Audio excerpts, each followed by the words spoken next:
Primero que fue un año muy difícil y complejo. Hay toda clase de distorsiones en el mercado y el comercio internacional, mala ubicación de contenedores, puertos cerrados, puertos sobrecargados, cancelaciones de servicios marítimos, producción en un sitio, demanda en otro y falta de comunicación. Y nosotros en el medio de toda esta situación. Habíamos hecho una proyección muy conservadora porque el presupuesto nuestro lo habíamos preparado en medio de la pandemia.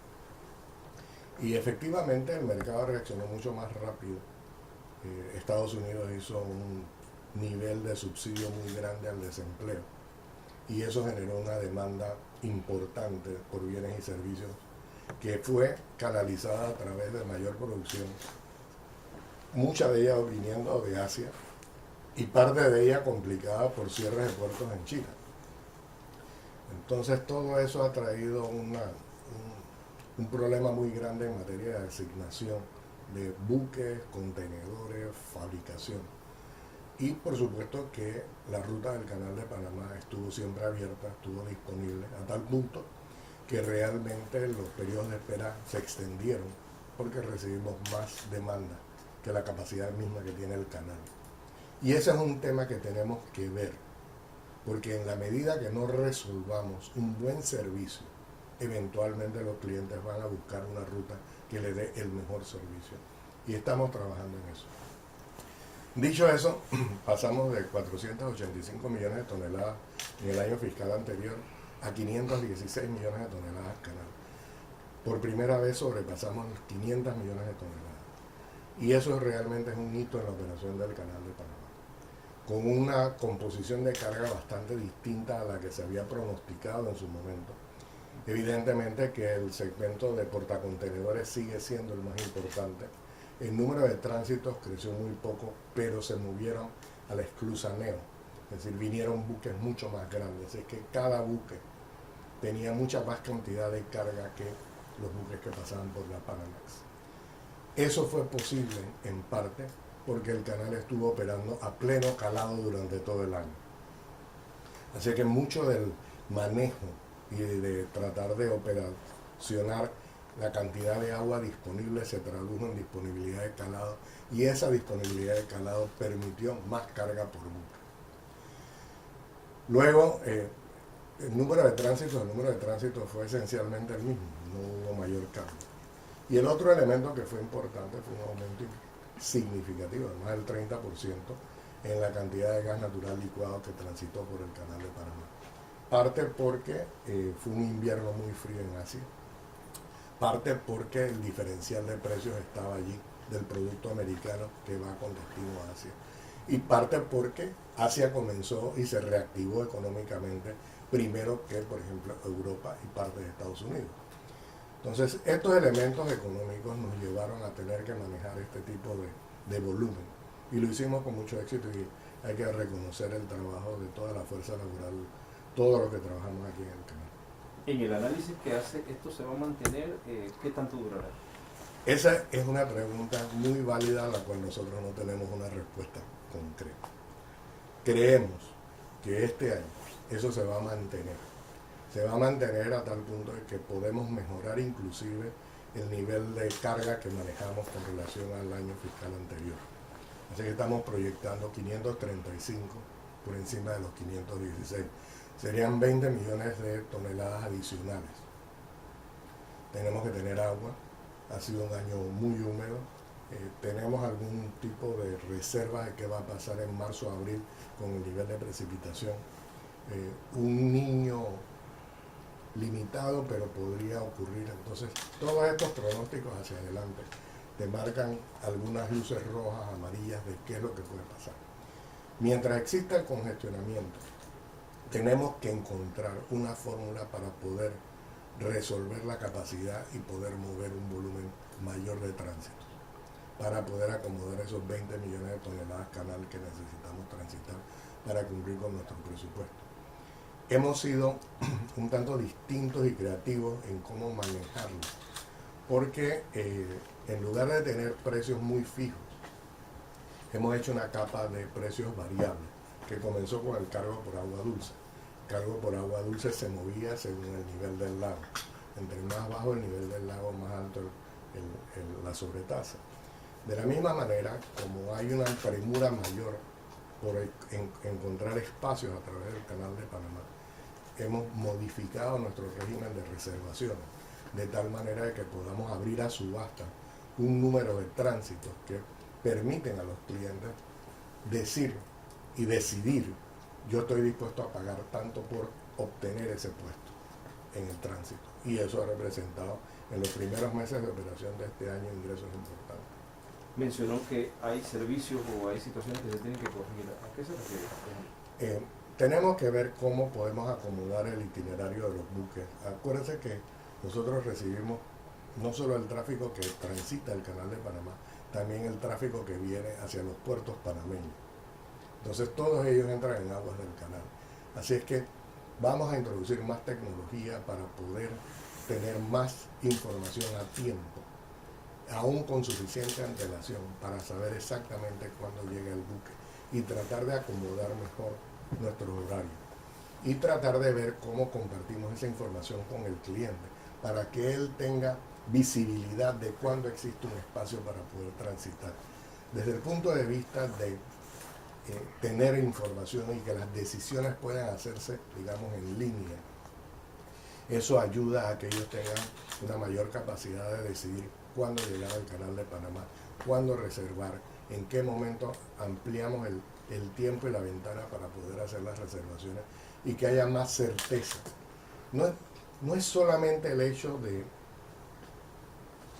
ok, voy a tener un periodo de espera de 36 horas, 40 horas. Es saber en qué momento vas a transitar. Eso ayudaría enormemente a mejorar el servicio que brinda el Canal de Panamá. Y eso es un trabajo que estamos haciendo ahora. Y existe una plataforma, ¿habría que agregar otra? Habría que agregar y modificar la existente y habría que hacerla compartida, en el sentido que agregues mayor visibilidad por parte del cliente. Lo mismo que sucede, te doy un ejemplo muy sencillo. Cuando uno llama, por ejemplo, un servicio de transporte digital, cuando lo llamas tú tienes una idea de cuántos hay disponibles en el área donde tú lo estás solicitando, te dan un precio, te dan una disponibilidad, llega en tanto tiempo. Algo que se mueva más a esa información en tiempo real y menos en un correo, papeles, te espérate, te contesto, sino que todo, en la medida que todos vemos la misma información, yo creo que todos ganamos. Hablando de tecnología, ¿cómo le ha cambiado esto el trabajo que usted realiza? Recuerdo que los administradores anteriores viajaban mucho. ¿Hay una situación distinta? ¿Cómo se hace ahora? Bueno, realmente, digamos, de la experiencia personal anterior, en una compañía multinacional global, las reuniones no eran presenciales. Es decir, sí había algunas que eran presenciales y eran obligatorias 1 o 2 veces al año, pero la mayor parte de nuestras reuniones eran virtuales. Internamente, eso fue una de las primeras cosas que yo comentaba.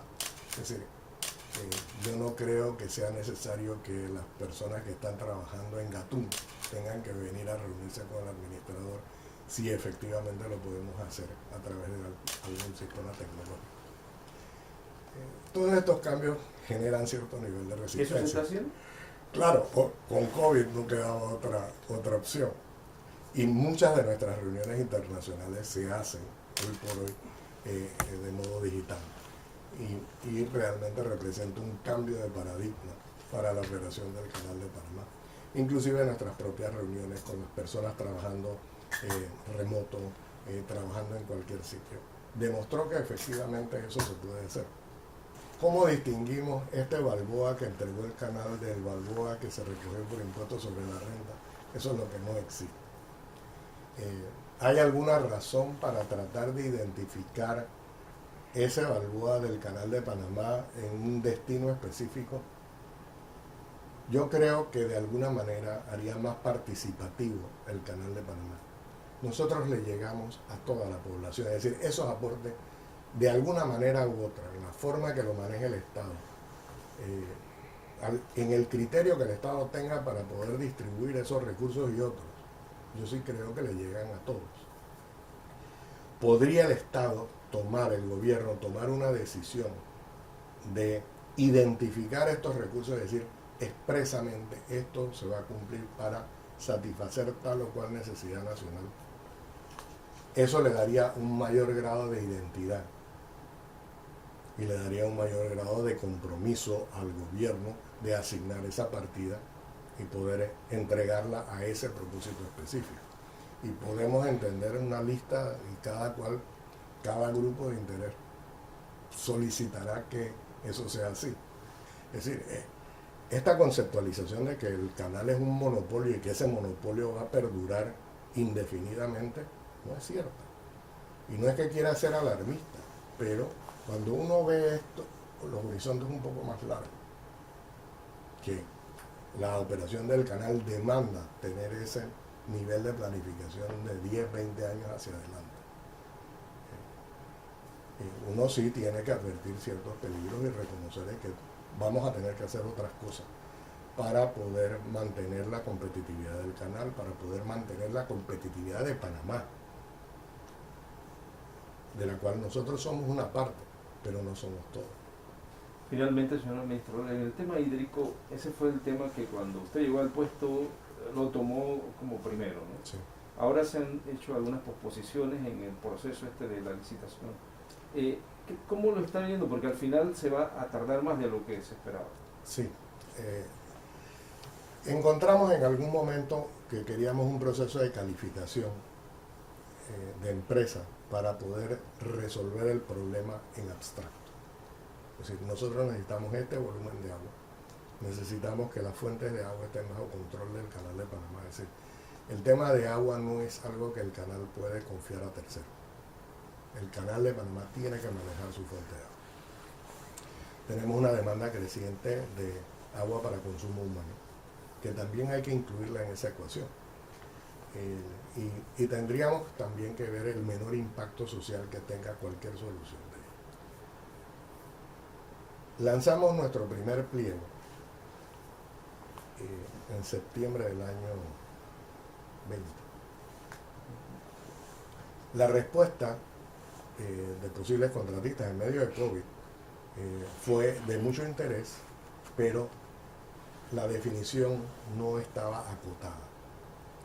Y eso funciona como un riesgo para el que contrata y un riesgo para el que recibe el contrato, porque abre a una ambigüedad de interpretaciones de qué era lo que era el alcance. A través de la interacción con los posibles participantes, tratamos de mejor definir ese espacio. Es decir, esto es lo que nosotros en realidad estamos aspirando.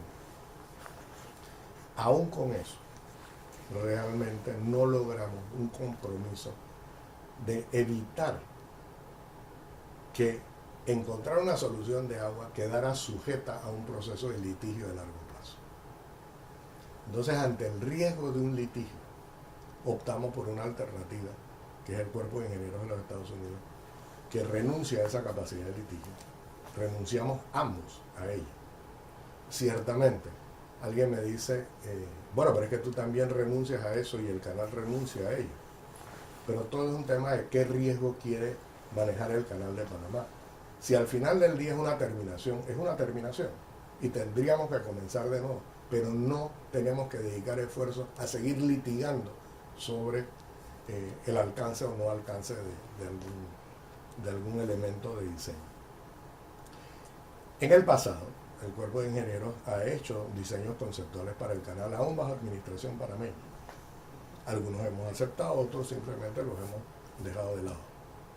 Y no termina, es decir, en un conflicto, sino las reglas de contratación están absolutamente claras. El otro tema es que no hay un elemento de ganancia en el contrato con ellos. Es decir, ellos tienen unas tarifas específicas y un alcance de horas sobre una definición de trabajo concreto, que no necesariamente es, digamos, la cultura de una empresa privada dedicada a este tipo de trabajo. Entonces, llevábamos caminos paralelos. Es decir, si nos fallaba la contratación por el lado de empresas privadas siempre había que tener una ruta alterna para poder encontrarlo porque era crítico. Entonces, el proceso de la decisión se tomó relativamente rápido. El proceso de negociación fue un poquito complicado porque como entidad del gobierno de los Estados Unidos tiene ciertas limitaciones que Panamá no puede aceptar. Y finalmente encontramos las excepciones y se autorizaron las excepciones para que las partes pudieran suscribir el contrato. Y ya estamos trabajando en ello.